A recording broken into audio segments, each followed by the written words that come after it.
Baik, Assalamualaikum warahmatullahi wabarakatuh teman-teman yang berbahagia. Pada kesempatan kali ini perkenalkan saya Ridwan akan melanjutkan pembahasan kita tentang 70 pertanyaan seputar jenazah. Pada video sebelumnya kita telah membahas pertanyaan yang pertama sampai pertanyaan ke-30.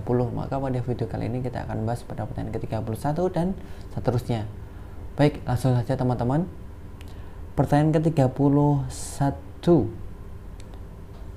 Dari arah manakah mayit diturunkan ke lubang kubur? Jadi dari arah manakah mayit itu diturunkan ke lubang kubur? Nah, jawaban di sini adalah dari arah mana saja yang mudah dilakukan. Mana yang lebih mudah, maka dari situ ya diarahkan. Akan tetapi sebagian ulama mengatakan disunahkan dari arah kaki mayit. Sebagian ulama lain mengatakan disunahkan ke arah depan. Masalah ini tidak perlu dipersulit, silakan dari arah mana saja yang lebih mudah. Seperti itu teman-teman. Jadi jangan terlalu diperdebatkan ya tentang permasalahan dari arah mana mayit itu diturunkan saat ke lubang kubur. Pertanyaan ke-32. Apakah hukum menutup atau menaungi kuburan jenayah wanita ketika diturunkan ke lubang kubur dan berapa lama hal itu dilakukan? Jadi ini intinya adalah pada jenayah wanita ya, ditutup ataupun naungi kuburan jenayah wanita itu ketika diturunkan ke lubang kubur dan berapa lama itu untuk dilakukan. Sebagian ulama menyebutkan menutup kubur mayit wanita dilakukan ketika diturunkan ke lubang kubur, ditutup. Tujuannya apa? Tujuannya agar tidak tampak bentuk tubuhnya, akan tapi itu tidak wajib. Hal ini dilakukan sampai ubin-ubin ataupun kayu-kayu selesai dipasang untuk menutup lubang lahat. Pertanyaan ke-33. Banyak orang yang mengangkat suara pada saat mayit dikebumikan. Apakah perbuatan tersebut bermasalah dalam hukum? Jawabannya tidak ada kebutuhan yang menuntut. Hal itu tidak mengapa, seperti ada orang yang angkat suara, berikan ubin penutup lubang lahat kepada saya dan berikan air kepada saya. Hal itu tidak jadi masalah selama diperlukan. Jadi tidak apa-apa dalam saat bersuara saat mengangkat mayit dikebumikan, asal memang suara yang dikeluarkan adalah hal-hal yang perlu disuarakan, seperti meminta ubin kayunya untuk melanjutkan proses penguburan jenazah. Pertanyaan ke-34. Bagaimana menurut Tuan Syekh, yang dimaksud adalah beliau Syekh Muhammad Shalih Al-Utsaimin rahimahullah, tentang orang yang memberikan ceramah saat pemakaman? Apakah bermasalah kalau dilakukan secara terus-menerus? Jadi bagaimana jika saat ceramah itu saat pemakaman? Apakah bermasalah itu dilakukan secara terus-menerus? Jawaban di sini adalah pendapat saya ini bukan sunnah Rasulullah, karena tidak ada riwayat yang datang dari Rasulullah SAW maupun sahabatnya yang menjadi sandaran dalam masalah ini. Mungkin bahwa Rasulullah SAW pernah keluar mengantar jenazah seorang Ansor, kemudian duduk, dan para sahabat yang lain pun duduk di sekeliling beliau sambil menunggu selesai pemakaman.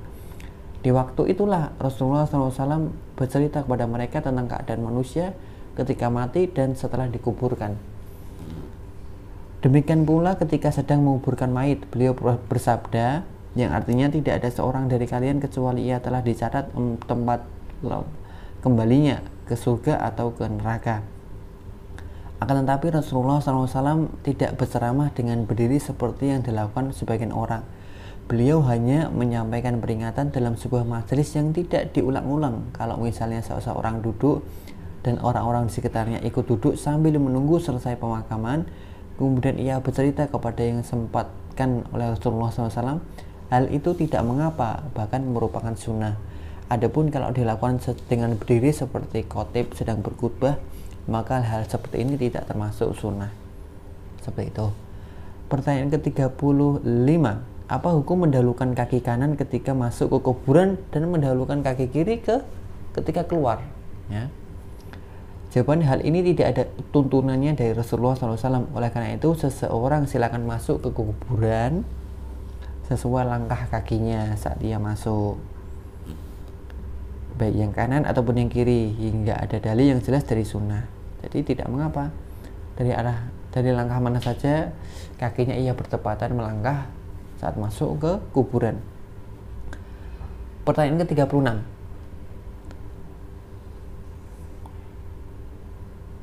Doa apa yang disyariatkan saat mengurung kuburan dengan tanah? Apakah ada riwayat hadis tentang membaca ayat minha khalaqnakum wa fiha nu'idukum?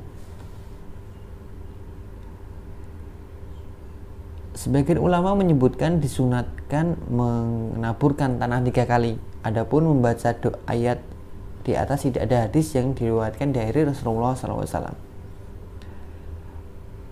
Pertanyaan ke-37. Bagaimana cara bertakziah melawat kematian? Ungkapan yang paling baik ketika bertakziah, adalah apa yang diucapkan oleh Rasulullah SAW kepada utusan salah satu putrinya ketika diberitahukan tentang kematian bayi dan putrinya. Beliau berkata, perintahkan dia bersabar, mengharap pahala dari Allah Ta'ala, karena Allah apa yang dia ambil dan miliknya pula apa yang dia tinggalkan. Segala sesuatu di sisi Allah sudah tercatat ajalnya, batasan waktu yang ditentukan. Oke teman-teman, sekian pembacaan kita tentang pertanyaan ke-31 sampai pertanyaan ke-36 ya. Mudah-mudahan apa yang kita baca dapat kita pahami dan ilmu yang kita ketahui dapat kita praktekkan dalam pelaksanaan menyalatkan, mengkafankan, menguburkan, dalam pelaksanaan memandikan, mengkafankan, menyalatkan sampai menguburkan. Terima kasih. Wassalamualaikum warahmatullahi wabarakatuh.